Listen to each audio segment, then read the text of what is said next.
Gurur Brahma, Gurur Vishnu, Gurur Devo Maheshwaraha, Gurureva Param Brahma, Tasmai Shri Gurave Namaha.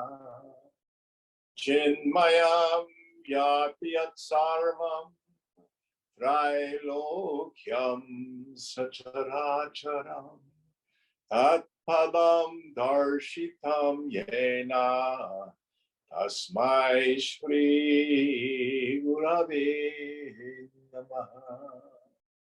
Tvameva Mata cha Pita Tvameva Bandhuscha Sakha Tvameva Vedyat Ravidam Tvameva Sarvam Mama Deva Deva Tvameva Sarvam Mama Deva Deva. Jai Guru. Ya Devi Sarva Bhuteshu Matra Rupena Sanstita Namastasyai Namastasyai Namastasyai Namo Namaha. Ya Devi Sarva Bhuteshu Shakti Rupena Sanstita Namastasyai Namastasyai Namastasyai Namo Namaha. Ya Devi Sarva Bhuteshu Buddhi Rupena Sanstita Namastasyai Namastasyai Namastasyai Namo Namaha. Ya Devi Sarva Bhuteshu Lakshmi Rupena Sanstita Namastasyai Namastasyai Namastasyai Namo Namaha. So where are we in our text? We're on number 88, page 416. And can you help us out, Puneet? Yeah.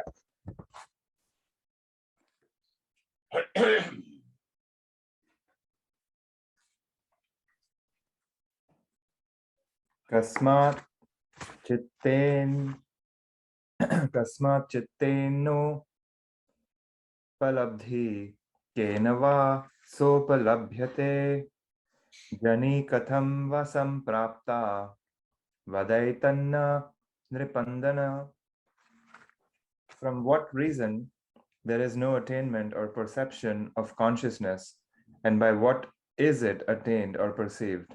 How is birth met with or obtained? Please tell me this, Prince.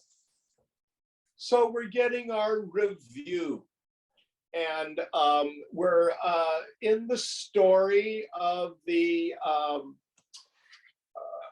Brahmana Rakshasa, the demon Brahmin, and he's got some doubts. And this becomes the frame for us getting a summary of the teaching. So what is it that keeps us from attaining to abidance in the self, knowledge of the self? How is it maintained? And what was the third one? Did it say what is the course of birth and death? How is birth met with or obtained? Yes. What is the cause? What causes us to become reborn into the world of samsara? Good questions. Going on. Avivekad nopalabdhi Atmana sopalabhyate jani kartitva bhimana achrinu tvam brahma rakshasa. Hear, you ghost, there is no attainment or perception of consciousness due to absence of discrimination.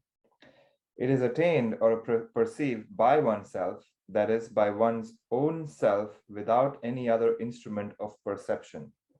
Birth is due to the conception of doership of the self. Yes.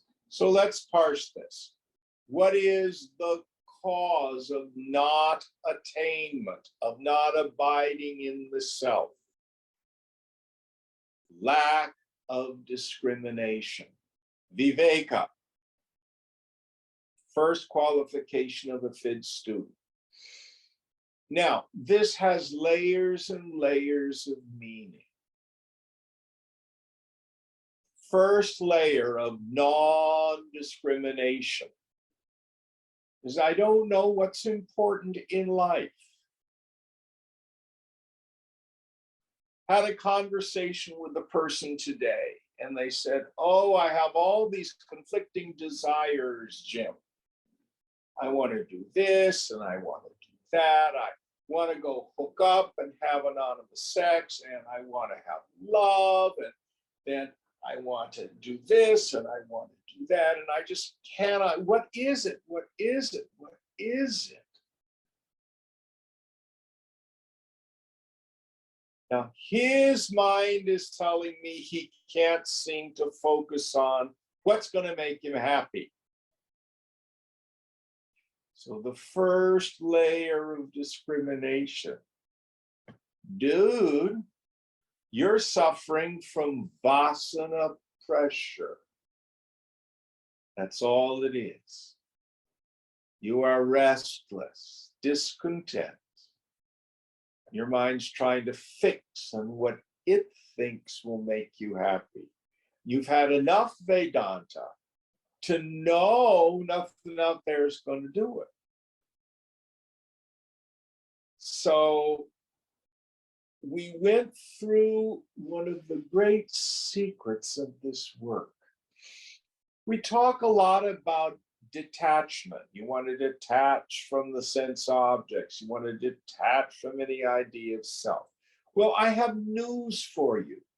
The mind cannot totally detach.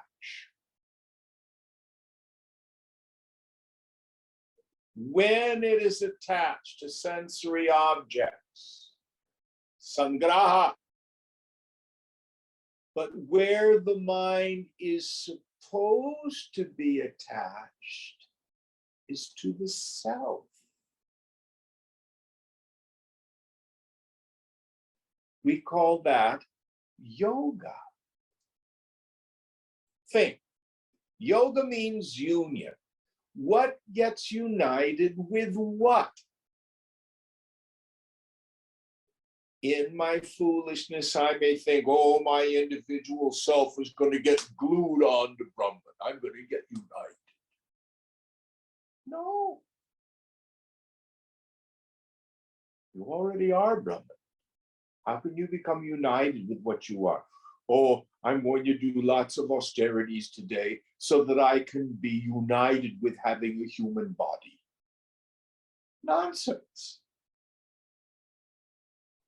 So what gets united with what? It's the human mind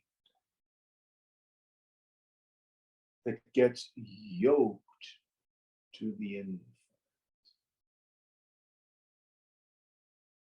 There's a very, very famous painting of Hanuman embracing Lord Rama. And he's just lost in great love and peace. And Ram's just holding him with usually a look of great compassion, but indifference. Hanuman is the human mind. Ram is the self.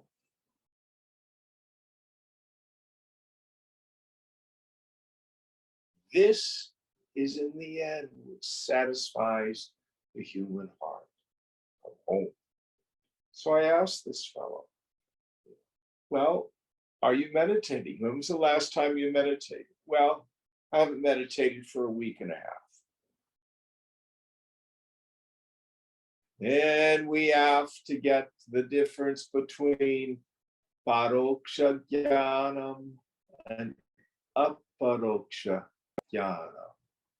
Paroksha jnanam means indirect or theoretical knowledge, which you get from the teacher, which you get from reading the scripture. Aparoksha jnanam, direct experience, is when your mind, as the result of your practice, can easily abide in the self.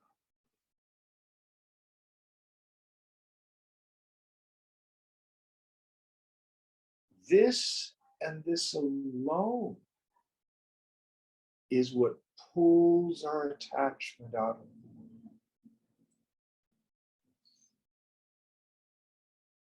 One of my favorite sayings of St. Augustine, you've heard me share it before. Thou hast made us for thyself, O Lord, and our heart is restless until it finds its rest in thee. That's the answer. That's what we're looking for. So in the beginning, we don't know that. We are indiscriminate. Then if we do practice yoga, we get caught up not knowing what is a valid pramana, a valid means of knowledge. Just go on the internet. You see all sorts of nonsense that people think is spiritual. It might be helpful. But to find a valid teacher and a valid means of knowledge, it's a wonderful thing. And then, of course, the final discrimination we need to indulge in is between the self and the not self, between the subject and all phenomena.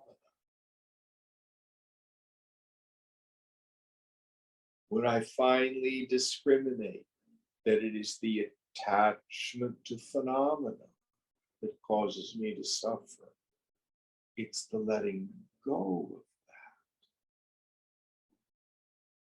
which gives me peace.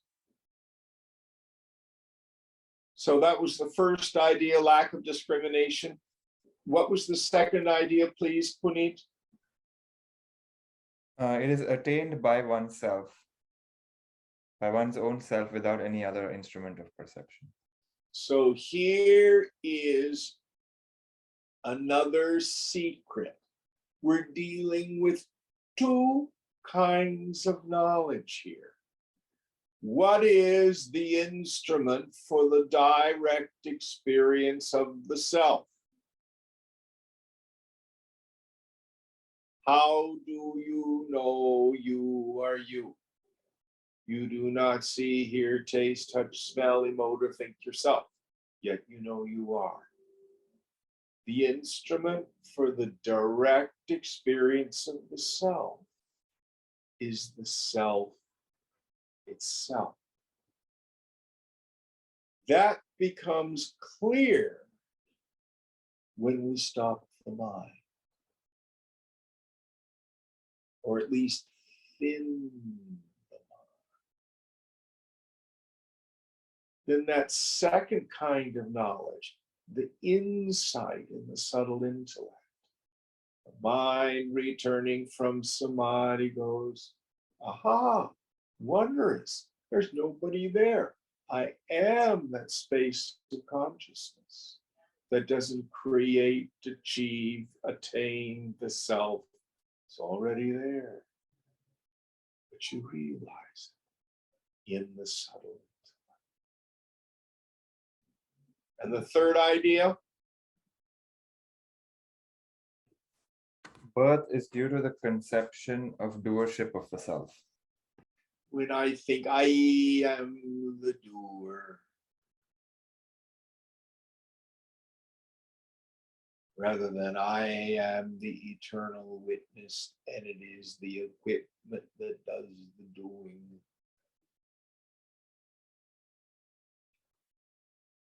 Then I have Jiva Bhavana, the feeling that I'm a person. Isn't real. You don't ever become a person. You just think you're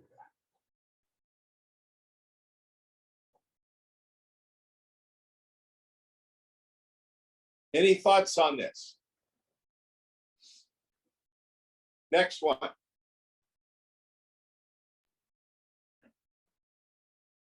Ko vivekastvaya prokta tathasma vapi ko bhavet ko va kartitva bhimano vaidetan nripanandana.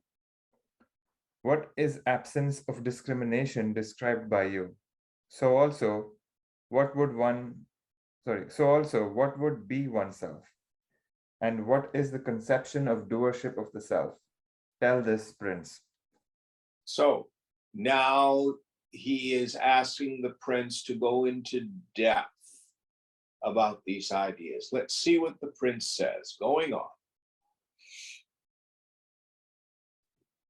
Viveko prithag jnanam atmanam prichha swatmani tadvasana bhimana syat shrinutvam brahma rakshasa. Here you ghost. Absence of discrimination is knowledge of the self as not separate from the body. Ask within your own self the nature of yourself. The conception of doership of the self would be the firm mental impression, I do. So the bija vasana is, I think I'm my body. But if you practice subject-object discrimination, I am ever the knower, anything of which I can be aware is anatma, not self. I am not the body, I'm the knower of the body. Not the feelings, not the thoughts, not the ego sense. What is doership?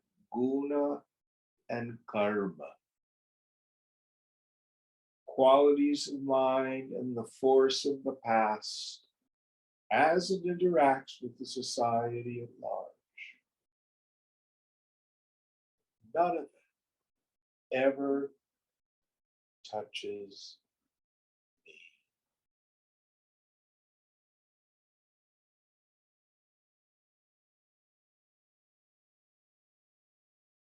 I'm completely unattached. Always. I don't become unattached. I see that I've always been unattached.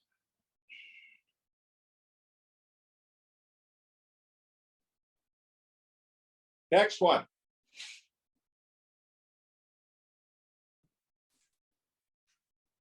Viveka kena nashyet tasya kim vahi karanam tasyapi kim karanam syat vadaitattanna nripanandana.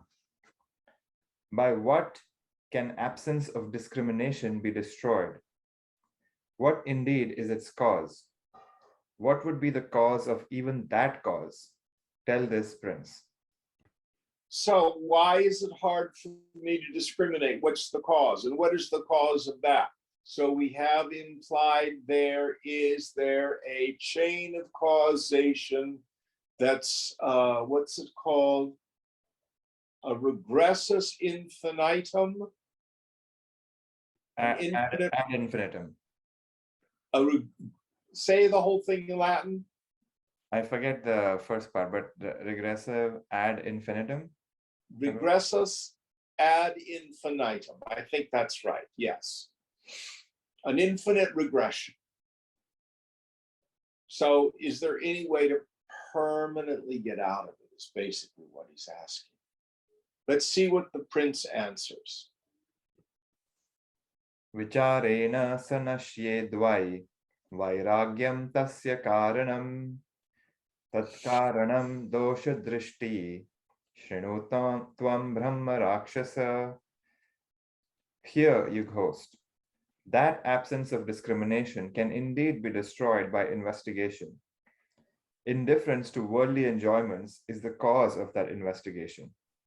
The cause of that indifference to worldly enjoyments is the notion or perception of defects in the objects of enjoyment.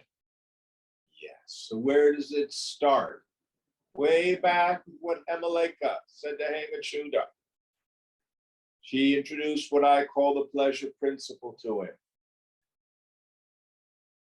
We're able to get mature dispassion by a steady observation of the defects of the world. When we've let go somewhat of the world, the mind quietens down. We get some mature dispassion. Then investigation into the self becomes fruitful. Those of us who are studying Yoga Vasishta, remember what happens to Lord Ram. This 16-year-old kid, he goes out to view the kingdom, comes back, and he's appears for all intents and purposes to be depressed. And then his dad says, "Why?" He says, "I see no point in doing anything anymore. Life is pointless." Rather than sending him to the psychiatrist, they call in Vasishta, who says, "This is mature dispassion. He's ready for knowledge."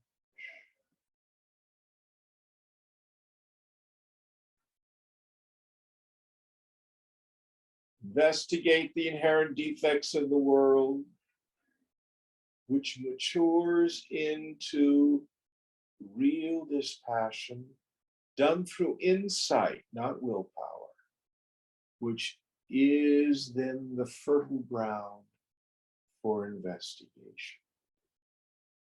That's the course of our practice. Any thoughts on this? Next verse. Ko vicharo bhavet kim va vairagyam sampaprakshate dosha drishtascha ka prokta vaidaitanna nripannandana. What would be investigation? And what is considered as vairagya or indifference to worldly enjoyments? What is called the notion or perception of defects? Tell this, Prince. So he wants him to expand on these ideas. What is the perception of the doshas, the inherent defects? How does it become mature dispassion, etc.? Going on. Drigdrishya yo parikshato drishye tat parivarjanam dukkha buddhi sahi drishye shrinutvam brahma rakshasa. Here, you ghost. Investigation arises out of the examination of the knower having the nature of I and the known, which is revealed by the I. Vairagya, or absence of attachment to worldly enjoyments, is the giving up of the attachment to the known objects. The notion or perception of defects is indeed the notion of sorrow or the perception of sorrowful nature in the known objects. So we'll take it in reverse order. What does it feel like to want something you don't have? it hurts. And the more you want it, more important it is to you. And the further away it is from you, the more intense your suffering.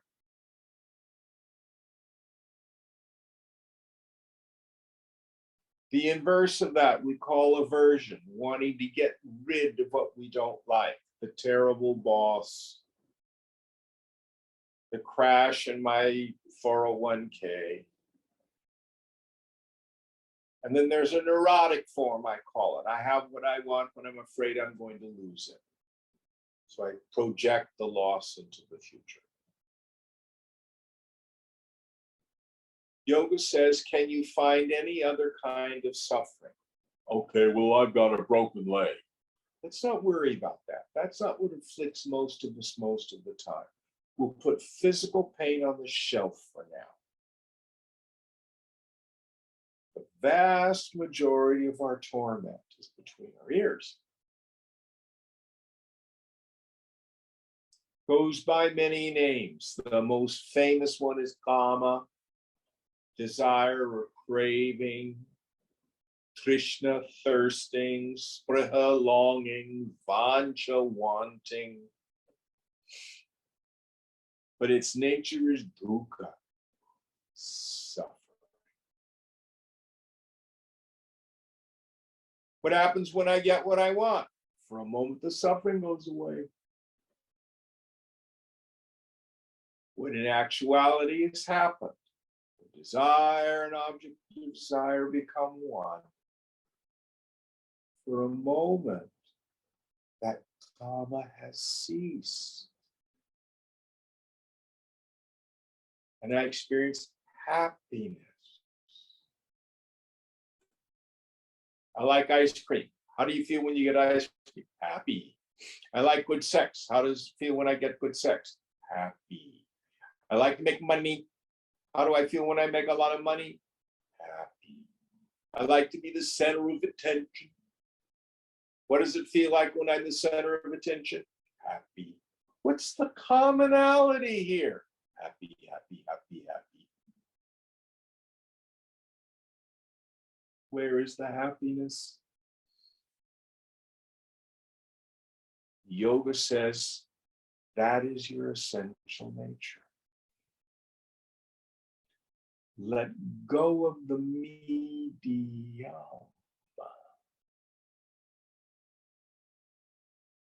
and come home to yourself.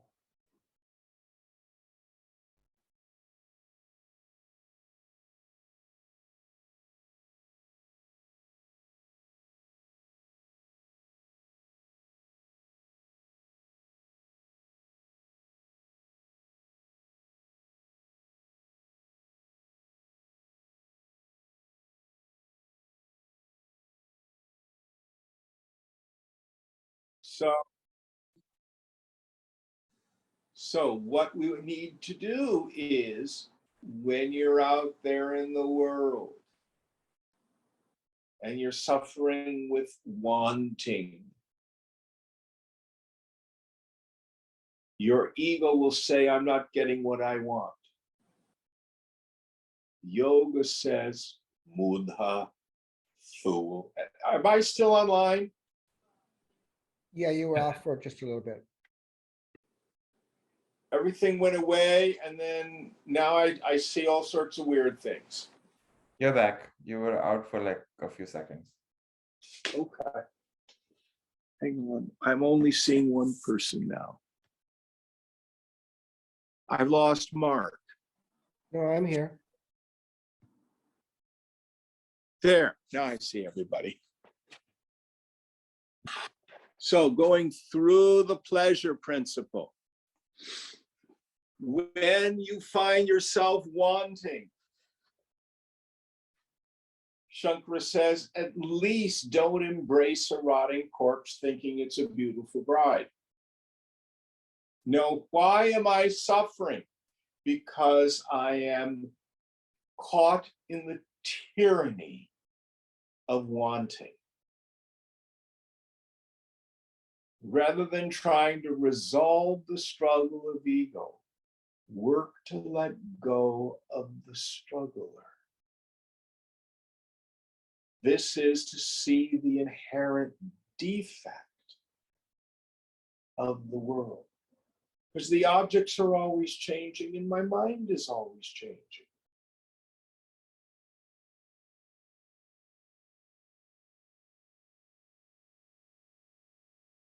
This matures into vairagya.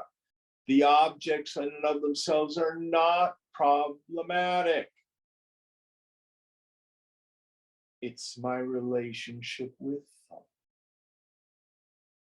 Can I move through life with this detachment? Enjoy Disneyland, because that's what it is. None of it's real. This matures in being able to do subject-object discrimination. I am the subject. Anything that is an object of cognition is not self, not me. Let it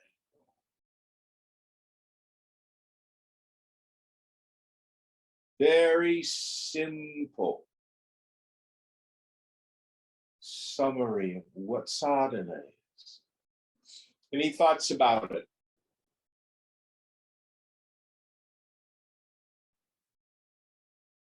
Strange is the mind. On Monday, I can be very detached, and on Tuesday, I'm totally triggered. So we can never live on yesterday's yoga. Have to do today's yoga, always. Next verse. Etat sarvam kena bhavet savakasyad vapyate tatra vakyam nidanam syat vadaitan nripanandana. By what means can all this arise? From what can that means be obtained? In that acquisition of the means, what would be the primary cause? Tell this, Prince. So how do I get all this moving? And of all the various means that are recommended in scripture, what's the primary one? Let's see what the prince says. Going on. Devatanugrahat sarvam bhaktya sahi samapyate nidanam satsanga evam shrinutvam brahma rakshasa. Here, you ghost. All this arises from the grace of the deity. That grace of the deity is indeed obtained by devotion to the deity. The primary cause of the acquisition of the above means is only association with the wise. The root cause of liberation is sadhu sangha. Association with the wise.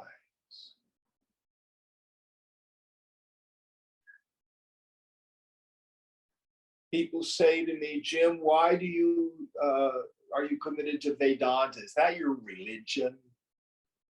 And I go, no. It started with a relationship. I met Swami Chinmayananda. If he had been a Sufi, I'd be a Sufi. If he'd been a Buddhist, I'd be a Buddhist. If he'd been a Christian mystic, I'd be that. I was indifferent to the tradition. I love it today.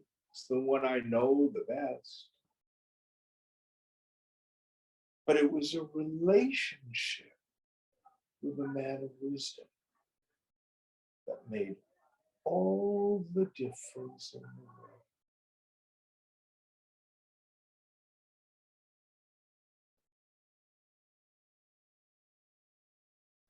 And all of this comes ultimately by God's grace. But we invoke God's grace by our own devotion. So if we are unable to practice the observation of the inherent defects of the world and the withdrawal from them, shama, we're unable to develop vairagya. We can't remember to discriminate.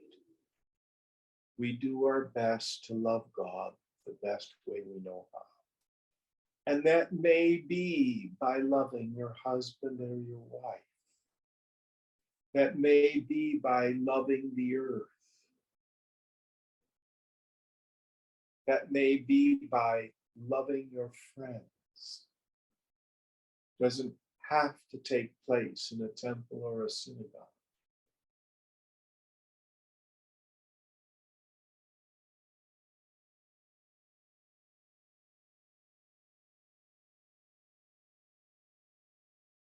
Now, there is no God up there who's sitting there saying, well, I like the way Mark is doing his stuff. We're going to give him these qualifications. But Puneet, no, I don't like the way he does his hair.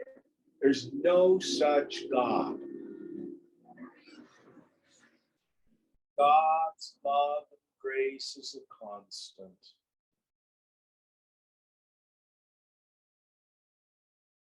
We are the ones who invoke that grace by our openness and surrender. Term we've learned in our study of Yoga Sutra, Ishvara Pranidhana, trustful surrender. Wonderful word, wonderful term.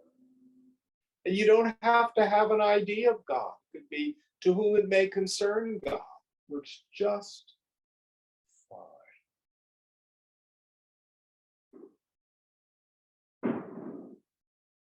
Read the English one more time. I'm having a bit of foggy brain tonight. Here you ghost. All this arises from the grace of the deity. That grace of the deity is indeed obtained by devotion to the deity. The primary cause of the acquisition of the above means is only association with the wise. Yes.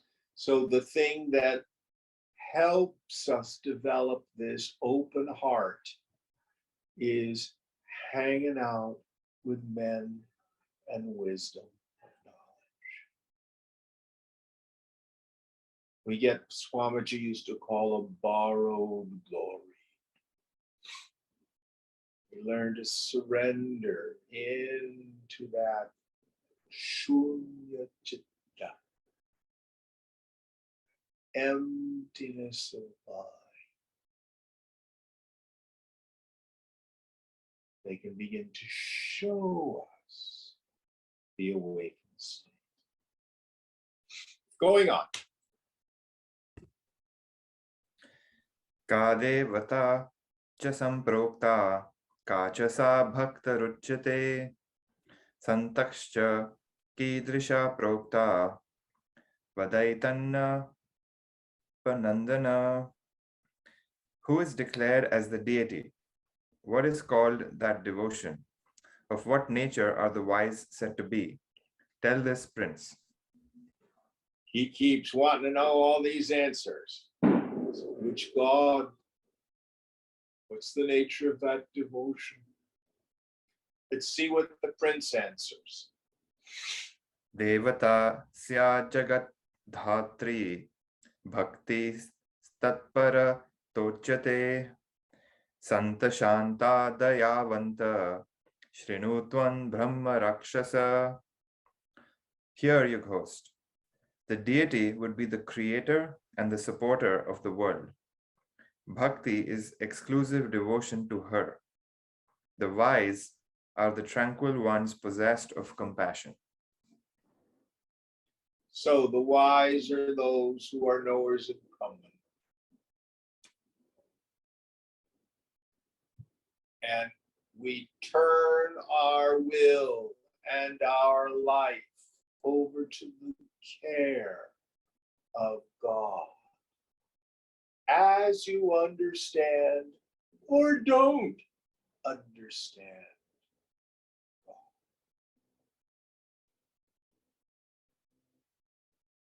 With an understanding that God's in charge.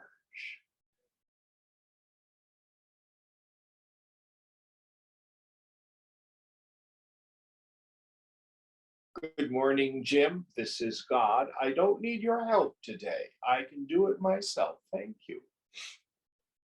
I get that message in the morning.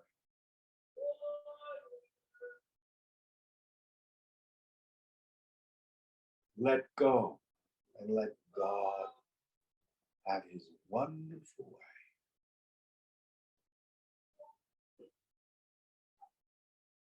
Next one. Sada bibheti ko loke, sada dukkha paropika, sada dainya yuta kova, vadaitanna nripandana. Who is always afraid in the world? Who is always absorbed in sorrow? Who is always endowed with a miserable state? Tell this, Prince. Good questions. Let's see what he answers. Mahadhani sada bhito, dukhi bahu kutumbavan, ashagrastha sada dina, shrinutvam brahma rakshasi. Brahma rakshasa. Here, you ghost. A very wealthy person is always afraid. The one having a large family is the sorrowful person. One who is seized or afflicted by hopes or desires is always miserable. Oh, I love it.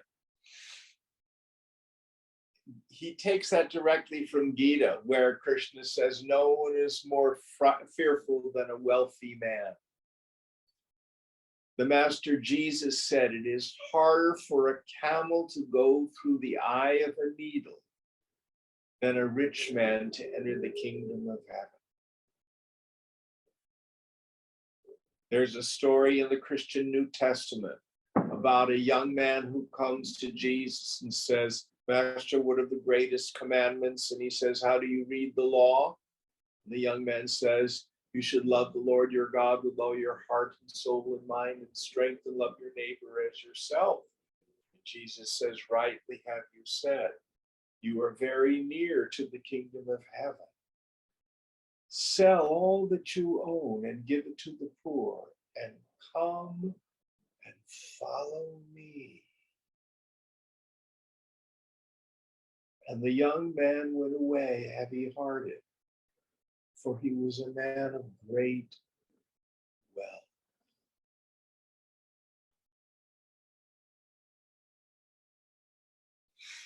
Now, if we have turned our will and our lives over to the care of God,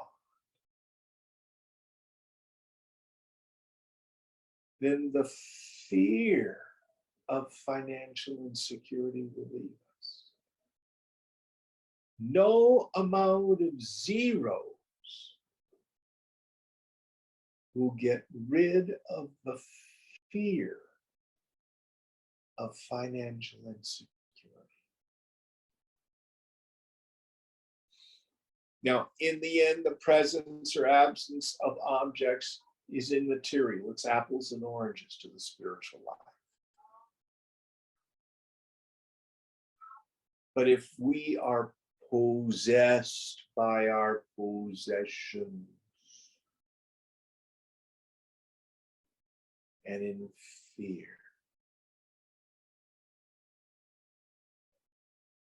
so here, the one with a family is the one who's got miseries. Oh, always concerned with what's going on and who I have to take care of, and do they take care of me? And he said, she said, and this fight there, and those people aren't speaking to each other. This is why so many of the scriptures say, give up attachment to wife, husband, children.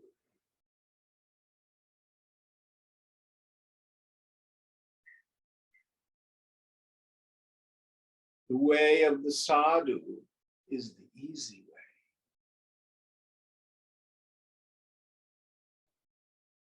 way. Much less craziness. Wonderful Yiddish word, mishigas, to have to deal with.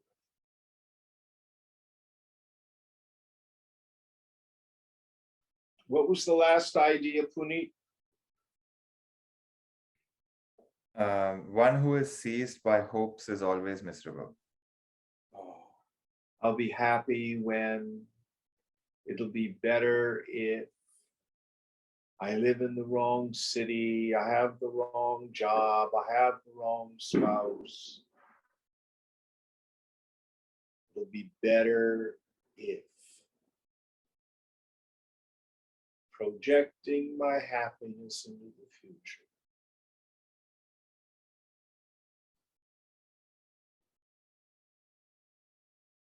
Any thoughts on these? Wonderful, wonderful ideas. Next one. Nirbhaya ko bhave loke nirdukkhaschapi ko bhavet adina sarvada kasyat vadaitatna panandana. Who can be fearless in the world, and who can be free from sorrow? Who can always be undepressed? Tell this, Prince. Yes. So now we've talked about the people who are miserable. Who are the people who are free from fear, sorrow, and depression? Let's see what the answer is. Nirbhaya sangarahito nirdukho jitamanasa nyatagneya twadinatma shrinutvam brahma rakshasa. Hear you, ghost. The one free from attachment is fearless, and the one who has conquered the mind is free from sorrow. The one who has known what ought to be known has an undepressed mind. So here he is describing the man of wisdom. The man who's completely detached from the world, has no fear.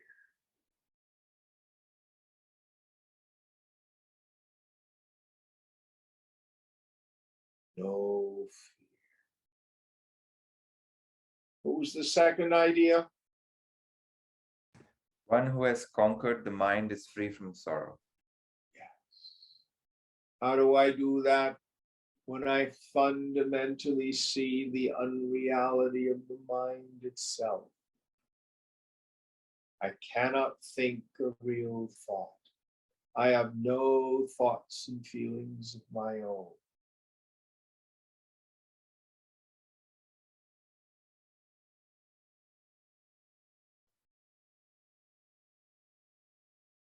And the last idea? One who has known what ought to be known has an undepressed mind.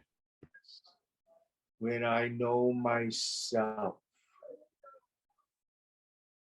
when I know what this world is, then I have peace right here, right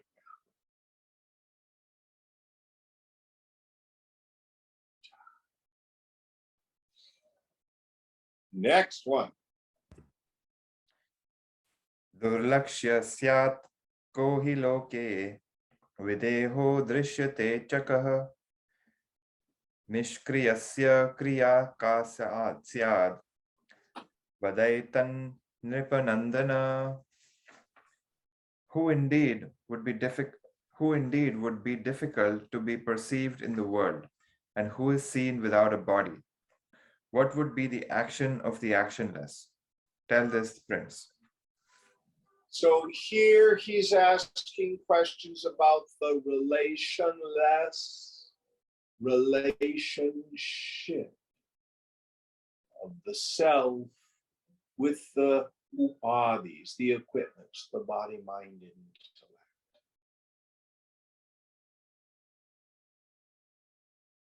Seems like riddles. Let's see what the answers are. Going on. Jivan mukto hi durlukshyo videho deha vanapi tatkriya nishkriyas yokta shrinutvam brahma rakshasaha. Hear, you ghost. The one liberated while living is difficult to be perceived as a liberated one and is without a body, though possessed of a body. His action is said to be that of an actionless one. Yes. So the self in him is Chitakasha, the space of pure awareness. Who can perceive that?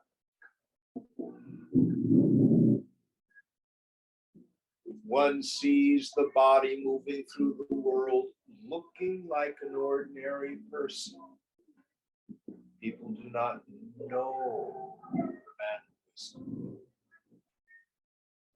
What's the second idea?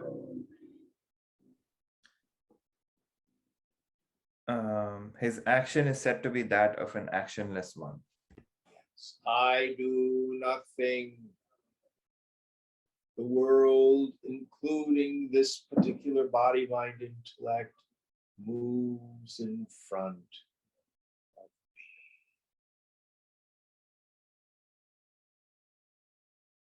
me. The equipment is always in action. The self is never in action.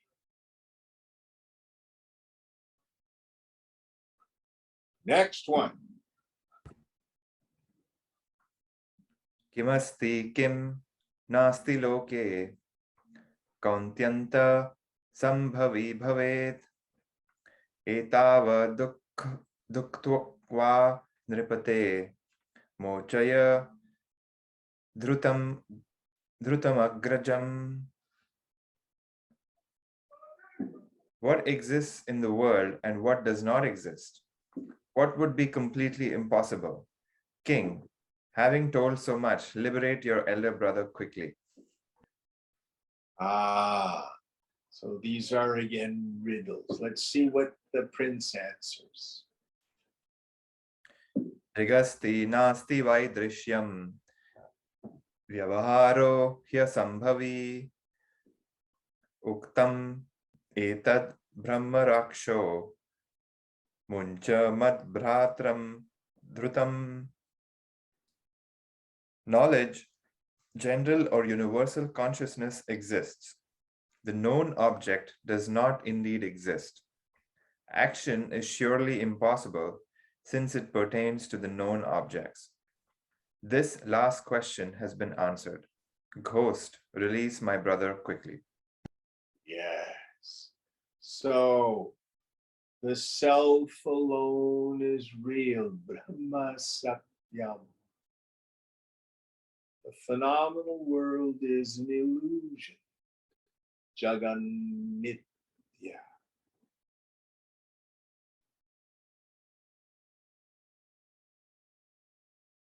Only the eternal subject.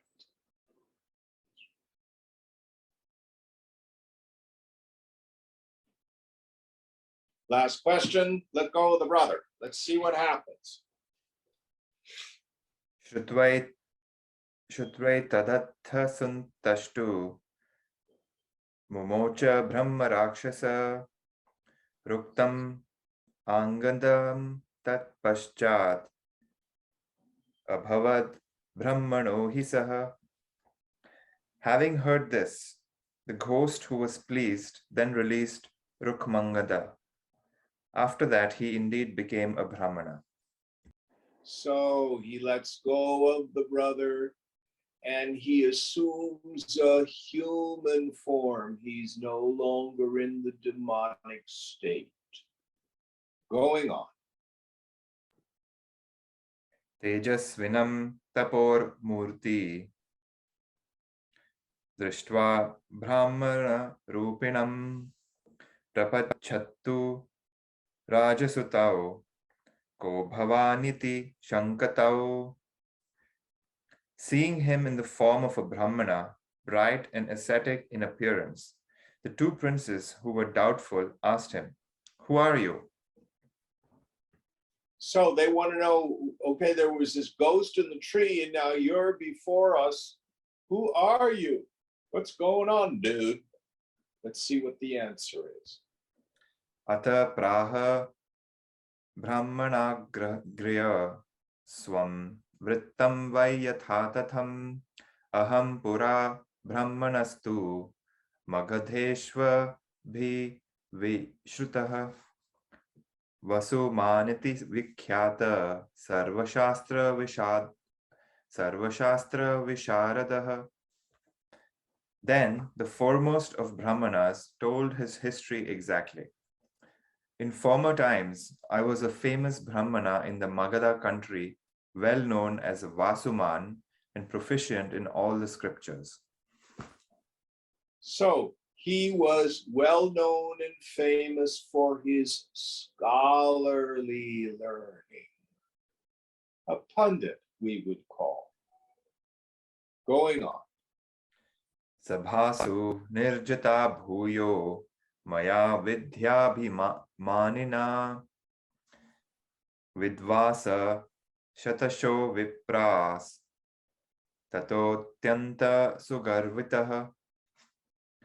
Hundreds of learned Brahmanas were frequently conquered in assemblies by me, who was proud of my learning.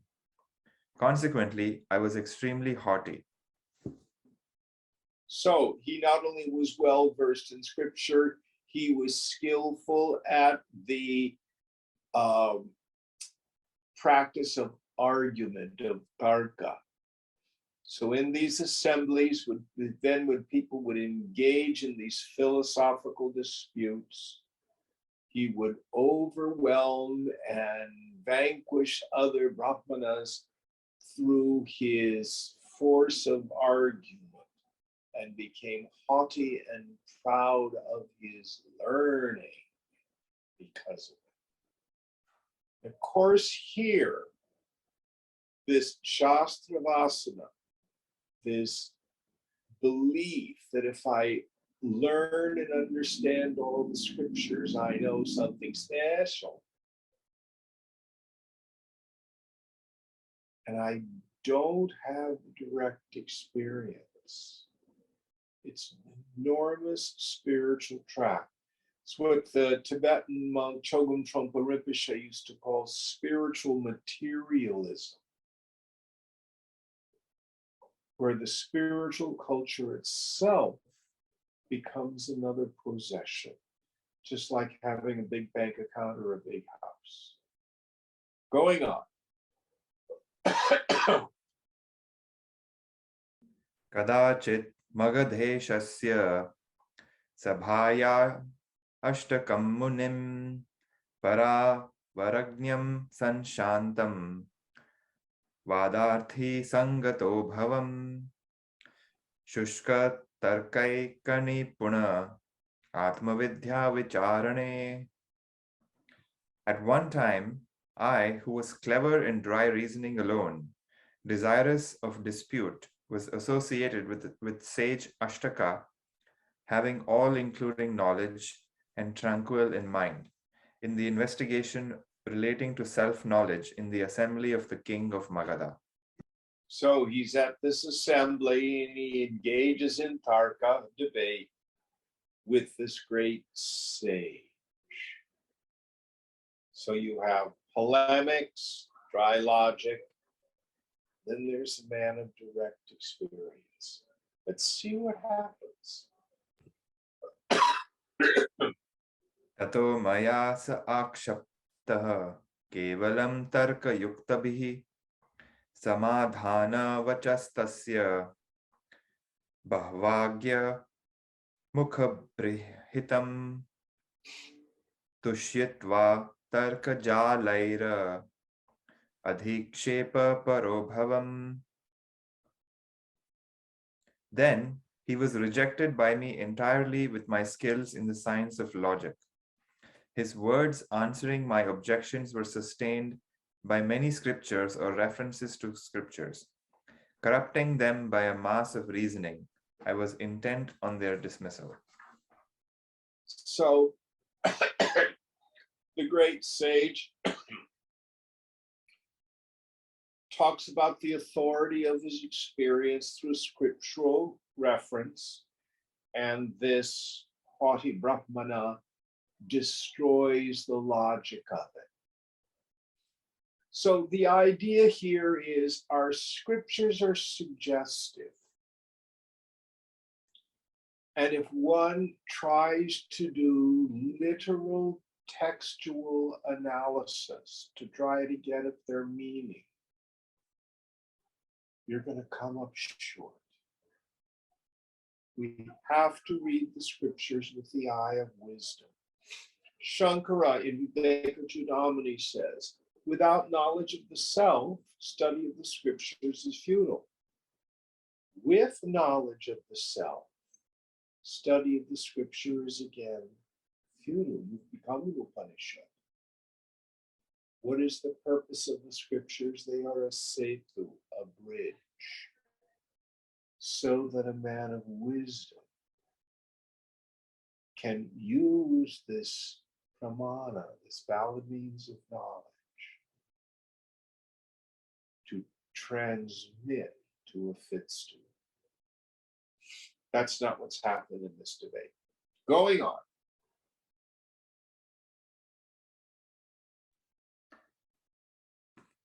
अधिक्षिप्तोऽपि बहुधा मया राजसभागतः शान्तस्तूष्णीं बभूवाथ शिष्यतस्य महात्मनः काश्यपो मां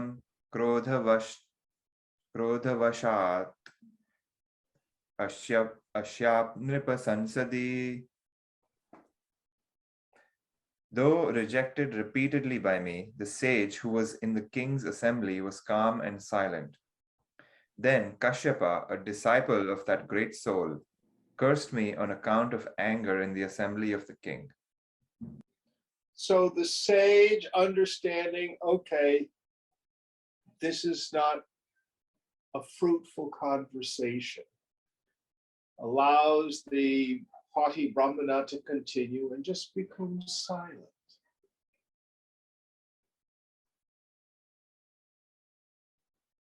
And there's a great lesson here. St. Francis used to say, wherever you go, preach the gospel, and if you must, use words. Who you are speaks much louder than anything you can say. Now, unfortunately, this sage's disciple is not as detached as his master, so he curses the Brahmana. Let's see what happens. Acharyam medhishipasi tvamasthane dvijadham yattasta maricham yatastasmar richam yatasya smariram kalam brahmaraksho bhavishyasi. Meanest of Brahmanas, you insult my teacher in an improper place. Therefore, you will become a Brahma Rakshasa, or the ghost of a Brahmana, for a long time. So his curse is, dude, you're going to be a Rakshasa, a ghost, a Brahmin ghost for a long time. That's my curse. Going on. Shapta evam aham tena bhito yantam tada munim vepamana pranam yashu shashtakam sharanam gataha. Thus cursed by him, I was extremely frightened, then immediately took refuge in sage Ashtaka, trembling and bowing down to him. So he now asks for some mercy for this curse. So let's see what happens. Mai sotha dayam chakre virodhinyapi shantadhi shapasyantam dadau mahyam tanme nigatata shrinu. Then he, possessed of a tranquil mind, took pity on me, though hostile to him. He gave me the termination of the curse. Hear me declaring that end of the curse. So Ashtaka says this is how you're going to get out of this curse. Going on. Ashnas-tvaya mayi kritan praktyoktascha maya hitan sthapitan kevalais tarkai yadaika prativakshyati kaschid dvidanstada shapat vimukta stvam bhavishyasi. When someone, a scholar, will answer those questions directed to me by you and answered by me and determined by you by mere reasoning alone, then you will become freed from the curse. So when you get the answer to these questions that are logical, then you'll be freed. So what I love about this story, in God's hands, even our worst defects can be put to use. So his attachment to his learning and his scholarship then becomes the way of his liberation. Going on. How many more verses in this chapter? I think we're almost done, aren't we, Puneet? Yeah, two more. Okay. Tachapadhatya te mukta chiraya nripanandana tatvam manye mahatmanam jnatagneyam nrishuttamam. Prince, today I have been freed from that curse because of you after a long time. Therefore, I consider you as a noble person, the best of men, and one who has known what ought to be known. So he acknowledges the prince as a man of wisdom who in fact has freed him from his delusion. Here we are back to Sadhu Sangha again. Going on. Ityukta stena viprena vismito nripatmajah tato bhuyo nripassuto nuyukta stena sarvashah vasumantam bodhayatva samyak pragat puram swakam pramanya vasumantam tan sahito bhratri sainikaihi etatte sarvamakhyatam yat prishtam bhargava tvaya. Thus told by that Brahmana, the prince was astonished. Then the prince, questioned by him again, having taught Vasuman completely and properly, proceeded to his city along with his brother and the men of the army, having saluted that Vasuman. Bhargava, all this which was asked by you has been communicated to you. So in the guise of the story of the ghost, the Brahmin ghost, is a wonderful summary of the whole teaching of the path and the goal. So you can return to this chapter to remember, to tune up, to keep it simple. And this is the end of chapter 21, is that correct? That's right. And how many more chapters? Two more? Just one more. One more. Om Purnamada Purnamidam Purnat Purnamudachyate Purnasya Purnamadaya Purnameva Vashishyate. Om Shanti Shanti Shanti. Hari Om Sri Guru Pyo Namaha. Hari